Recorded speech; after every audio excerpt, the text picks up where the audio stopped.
ezala argument basa ba infidèle baso bazala bandumba na kati ndaka mabala ndi bazala na argument wana akomisa ngati na kati ya relation wana mobali nga ko yeba te so moi sa boa kito boa kité argument ba femme infidèle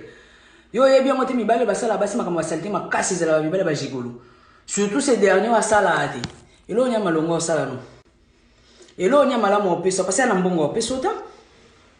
opesa autant na sexe belé au boire maras oyebi elo nyo surtout ba jigolo bazala na ngwe malamu yo opesa basi ezala ka sexe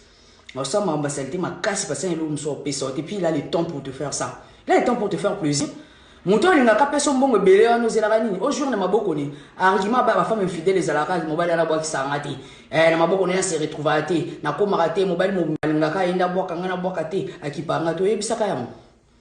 ezaka argument ba femme infidèle ba se ba bula nakati mabala